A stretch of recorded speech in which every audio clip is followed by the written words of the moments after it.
Hello friends, good morning. चलिए जानते हैं देश और दुनिया की महत्वपूर्ण सभी बड़ी खबरों को फटाफट अंदाज में। मगर उससे पहले चैनल पे नए हैं तो चैनल को सब्सक्राइब कर ले और फेसबुक पर देख रहे तो लाइक, फॉलो और ज्यादा से ज्यादा शेयर करें।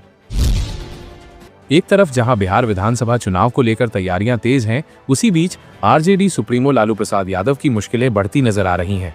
आपको बता दें कि जमीन के बदले नौकरी घोटाला मामले में आरजेडी सुप्रीमो लालू प्रसाद यादव से ईडी की पूछताछ जारी है। वहीं लालू से पूछताछ के विरोध में आरजेडी समर्थकों ने ईडी दफ्तर के सामने डेरा डाल दिया है। सभी कार्यकर्ता नारेबाजी कर रहे हैं। यह दिल्ली में भाजपा की सरकार बनने के बाद से ही भाजपा नेता एक्टिव मोड में नजर आ रहे हैं। आज दिल्ली के उपराज्यपाल विनय कुमार सक्सेना, मुख्यमंत्री रेखा गुप्ता, मंत्री प्रवेश वर्मा और भाजपा सांसद बांसुरी स्वराज ने दयाल सिंह कॉलेज के पास डीडीसी बस डिपो के अंदर सुनहरी पुल नाले को ढकने के काम का निरीक्षण किया। लोकसभा सांसद पप्पू यादव ने नागपुर में हुई हिंसा को लेकर बजरंग दल और विश्व हिंदू परिषद के खिलाफ विवादित बयान दिया है। सांसद पप्पू यादव ने बजरंग दल और विश्व हिंदू परिषद के लोगों को गुंडा बताया और इन संगठनों पर प्रतिबंध लगाने की मांग की है। उन्होंने कहा कि इन लोगों को सरकार का संरक्षण प्राप्त है और देश की अर्थव्यवस्था और प्रगति अब प्रभावित हो रही है। इस पर अब विचार करने की जरूरत है। राजस्थान के पूर्व मुख्यमंत्री अशोक गहलोत ने भाजपा पर हमला बोला है। उन्होंने आरोप लगाया है कि भाजपा सरकार किसानों को बिजली, पानी और उपज का सही दाम देने में विफल रही है। उन्होंने ये भी कहा कि राजस्थान के किसान खुद को उपेक्षित और ठगा हुआ महसूस कर रहे हैं। पंजाब कांग्रेस के नेताओं ने दावा किया है कि आम आदमी पार्टी पंजाब के लोगों से किए अपने वादों को पूरा करने में विफल रही है। उन्होंने कहा कि आगामी विधानसभा उपचुनाव में कांग्रेस आम आदमी पार्टी को हरा देगी। शिवपुरी में बेतवा नदी में नाव पलटने से 7 लोगों की मौत हुई है। मृतकों में महिलाएं और बच्चे शामिल हैं। मुख्यमंत्री मोहन यादव ने घटना को लेकर शोक जताया और मृतकों के परिजनों को मुआवजा देने का ऐलान किया।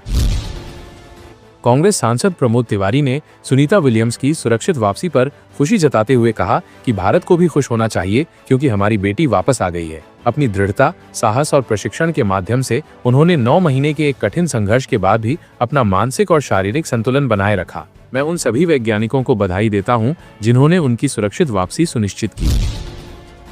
तेजस्वी यादव ने जमीन के बदले नौकरी मामले में राबड़ी देवी, मीसा भारती और तेज प्रताप यादव से ईडी की पूछताछ पर बयान दिया है। उन्होंने कहा कि संवैधानिक संस्थाओं का जितना दुरुपयोग किया जाएगा, हम उतने ही मजबूत होंगे। तेजस्वी यादव ने यह भी कहा कि हम कानूनी प्रक्रिया का पालन करते हैं। हमारे खिलाफ राजनीतिक प्रतिशोध के कारण मामले दर्ज किए जा रहे हैं।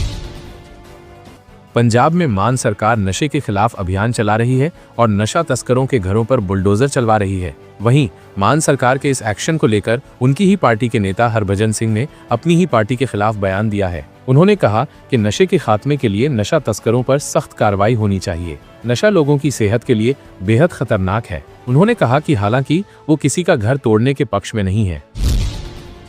सपा प्रमुख अखिलेश यादव राजस्थान सरकार के एक फैसले से काफी खुश हैं। उन्होंने इसको लेकर सोशल मीडिया साइट एक्स पर पोस्ट किया। उन्होंने लिखा, सपा के शासनकाल में उत्तर प्रदेश में शुरू हुए महिला सुरक्षा के लिए समर्पित 1090 मॉडल को अब राजस्थान सरकार अपना रही है।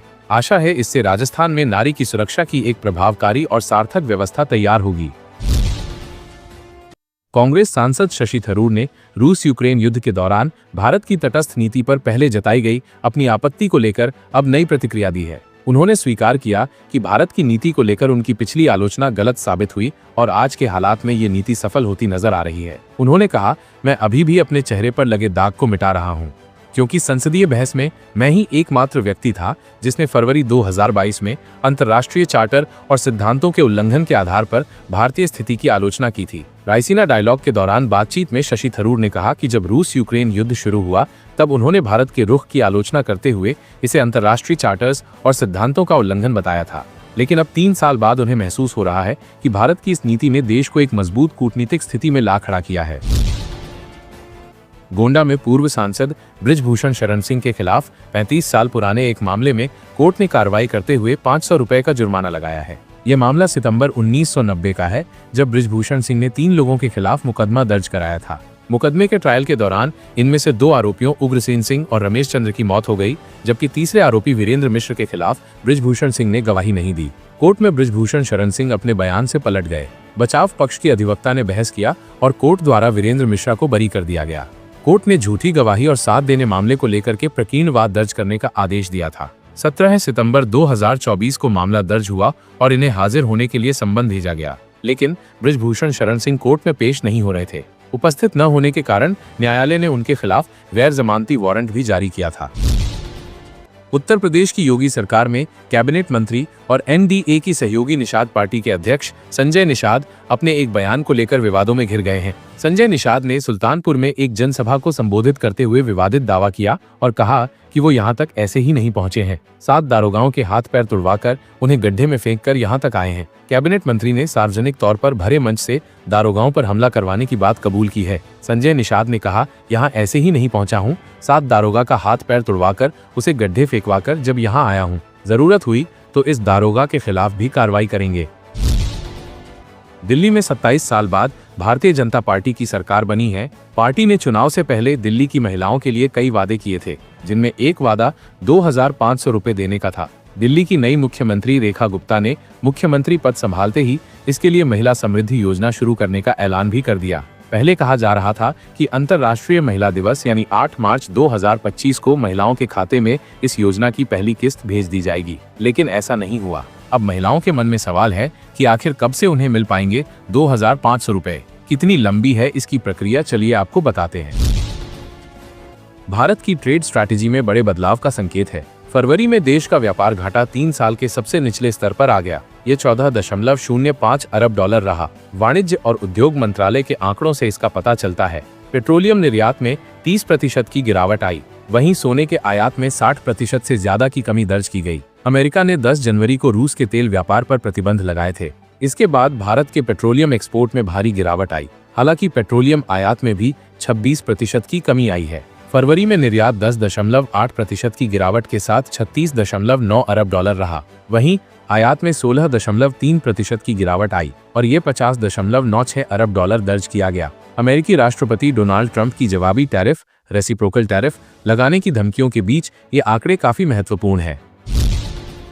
Chief of defence staff CDS Anil Chauhan ने बुधवार को एक कार्यक्रम के दौरान कहा कि तकनीक सक्षम बना सकती है, लेकिन ये लोगों की जगह नहीं ले सकती।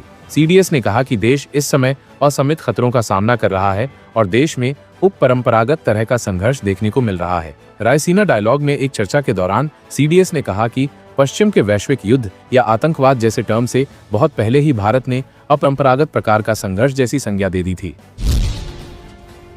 अमेरिकी राष्ट्रपति डोनाल्ड ट्रंप की अमेरिका फर्स्ट और प्रधानमंत्री मोदी की राष्ट्र सर्वप्रथम की नीति रंग लाएगी। भारतीय रणनीतिकारों को भरोसा है कि अगले महीनों में अच्छी खबर आएगी। वाणिज्य मंत्रालय के अधिकारी भी लक्ष्य को साधने में जुटे हैं। विदेश मंत्रालय के सूत्र बताते हैं कि कोशिश सही दिशा में चल रही है। पूर्व विदेश सचिव शशांक भी कह रहे हैं, भारत सावधानी से आगे बढ़ रहा है। उम्मीद है कि सब अच्छा होगा। अमेरिका की राष्ट्रीय सुरक्षा सलाहकार तुलसी गबार्ड रविवार को 2.5 दिन की यात्रा पर भारत आईं। इस दौरान उन्होंने अपने समकक्ष राष्ट्रीय सुरक्षा सलाहकार अजीत डोभाल से अंतर्राष्ट्रीय, क्षेत्रीय और द्विपक्षीय मुद्दों पर चर्चा की।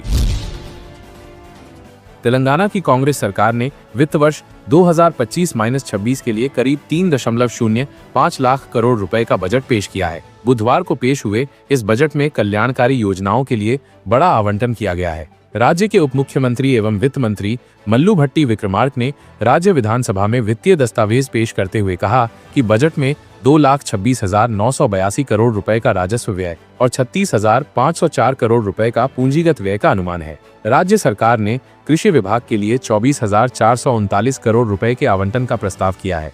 फिलहाल आप सभी का खबरों पर क्या कहना है, हमें कमेंट करके जरूर बताएं। फिर मिलते हैं अगली बड़ी खबर के साथ, तब तक के लिए जय हिंद।